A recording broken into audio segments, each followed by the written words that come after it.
بسم اللہ الرحمن الرحیم ایاک نعبد و ایاک نستعین۔ شیخ رشید صاحب، آپ کا شکریہ، اچھے الفاظ کہے آپ نے۔ آج جو ہم یہاں جمع ہوئے ہیں اس کے لیے جو بڑی امپورٹنٹ سڑکیں سی ڈی اے نے ان کا گراؤنڈ بریکنگ کی اور جو آگے کرنے جا رہی ہیں، میں سب سے پہلے تو سب کو ایک پرابلم بتانا چاہتا ہوں کہ جو لوگ ریئلائز نہیں کر رہے کہ کتنا بڑا مسئلہ سامنے آنے والا ہے اور آگے ہے۔ 1960 سے لے کے 2010 تک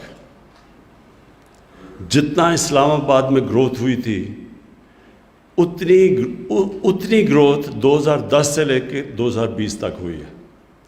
یعنی جس تیزی سے اسلام آباد بڑھ رہا ہے، یہ اگر ہم نے یہ چینجز نہ کیے تو یہاں اسلام آباد میں لوگوں کے لیے ٹریفک پرابلمز آ رہے ہیں، پولوشن پرابلمز آئیں گے، ہمارے جو گرین ایریاز ہیں وہ غائب ہوتے جا رہے ہیں، کیونکہ اتنی تیزی سے اربنائزیشن جو ہو رہی ہے اس کے بہت بڑے اثرات ہیں، اور ابھی سے پلاننگ کرنی پڑے گی آگے کی۔ اور یہ تو سڑکیں آپ نے بڑا اچھا سی ڈی اے کو میں داد دیتا ہوں کہ انہوں نے ابھی سے دیکھا کہ بڑے ٹریفک پرابلمز آنے والے ہیں اسلام آباد میں، تو یہ تو ادھر مدد کریں گی یہ 3 سڑکیں۔ لیکن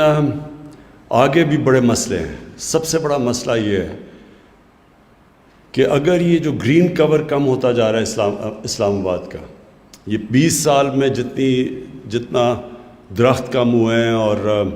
جو کنسٹرکشن پھیلتی جا رہی ہے، یہ پہلے تو یہ ماسٹر پلان جو پرانا تھا اس سے وہ بالکل آبسلیٹ ہو چکا ہے۔ تو ایک تو نیا ماسٹر پلان اب آپ نے لے کے آنا ہے اس کا، کیونکہ وہ سب سے زیادہ ضرورت ہے کہ اسلام آباد کا ماسٹر پلان بنے۔ ماسٹر پلان بن کے پھر اس کے بعد جو سیکنڈ سب سے زیادہ ضرورت ہے کہ جو آپ کے گرین ایریاز ہیں ان کو ابھی سے بچانے کی کوشش کریں،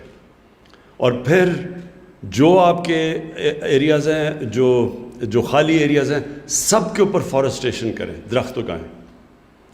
کیونکہ یہ جو اسلام آباد ایک ماڈل سٹی بنی تھی اس کی سب سے بڑی چیز یہ تھی، ایک تو اس کی لوکیشن ہے، موسم اس کا اچھا ہے، لیکن ایک یہ ہرا شہر تھا، یہاں بارش ہوتی ہے، لوگوں کو اندازہ نہیں ہے لنڈن جتنی بارش ہوتی ہے اسلام آباد میں، تقریباً 40 انچ بارش ہے یہاں۔ اور لیکن وہ اور بات ہے کہ ان کا سارا سال پھیل کے آتی ہے، ہمارا زیادہ تر کانسنٹریٹڈ ہے برسات میں۔ اس کو سامنے رکھتے ہوئے ضروری یہ ہے کہ ابھی سے ایک گرین کور، یہ جو اب برسات آ رہی ہے اس کے اندر ہم جو سارے پاکستان میں درخت اگا رہے ہیں، اسلام آباد کی مثال بننی چاہیے، کیونکہ اسلام آباد میں درخت سب سے آسانی سے اگتے ہیں۔ آپ دبئی یا مڈل ایسٹ چلے جائیں تو وہاں ان کو ایک درخت اگانے پہ جتنی محنت کرنی پڑتی ہے، پیسہ خرچ کرنا پڑتا ہے،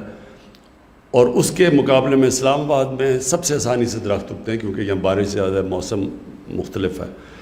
تو سب سے پہلے ماسٹر پلان، اس کے بعد اپنے گرین ایریاز بچانے ہیں، اس کے بعد جو ایریاز خالی ہیں ان کے اوپر فارسٹریشن کرنی ہے،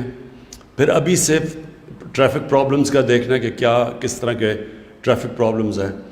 پھر قبضہ گروپس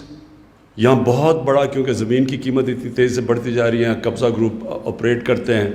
اور میں نے آئی جی صاحب سے پوچھا کہ یہ کیا وجہ ہے کہ یہاں قبضہ گروپ کم نہیں ہو رہا ہے، تو پتہ چلا کہ وہ جاتے ہیں، ان کو وہ پکڑتے ہیں قبضہ گروپ کو، وہ جاتے ہیں عدالت میں اور پھر ان کو بیل ہو جاتی ہے، وہ پھر باہر آ جاتے ہیں۔ تو کوئی ڈیٹرنٹ ہی نہیں ہے، یعنی کسی کو خوف نہیں ہے، اس میں پیسہ اتنا زیادہ ہے اور جو سزا ہے وہ اتنی کم ہے کہ وہ کسی کو اس کی فکر نہیں ہے، اس لیے قبضہ گروپ چاروں طرف آپریٹ کرتے ہیں۔ تو اس کے اوپر ہم اب ایک نیا قانون لے کے آ رہے ہیں، اور یہ صرف پرابلم اسلام آباد کا نہیں ہے۔ پاکستان دنیا میں وہ ملک ہے جو سب سے تیزی سے اربنائز ہو رہا ہے۔ ہماری جو اربنائزیشن ہے وہ دنیا میں اس کی ریٹ سب سے دنیا میں تیز ہے۔ لاہور بھی 20 سالوں کے اندر 1.5 گنا زیادہ بڑھ چکا ہے۔ 20 سال پہلے لاہور کیا تھا اور اس کی وجہ سے جو اتنی تیزی سے بڑھا لاہور، اس کی وجہ سے آپ کے سامنے پولوشن کے پرابلمز ہیں۔ پولوشن لیولز لاہور کے اندر سردیوں میں ڈینجر لیول سے بہت اوپر چلے جاتے ہیں. اس کے اثرات بچوں کے اوپر زیادہ ہیں اور بوڑھوں کے اوپر زیادہ ہیں. تو لاہور میں بھی اب یہ جو پوری اب وہ کیمپین کر رہے ہیں لاہور کو صاف کرنے کے لیے, وہ جو اینٹوں کے بھٹے تھے ان کو چینج زگ زیگ ٹیکنالوجی لانے کے لیے, اور پھر لاہور کے اندر فارسٹیشن, یہ جو میاوا کی فارسٹ جو اب اسلام آباد میں بھی آپ نے کیا, اور میں یہ امید رکھتا ہوں کہ آپ اور اگائیں گے یہ برسات کے اندر,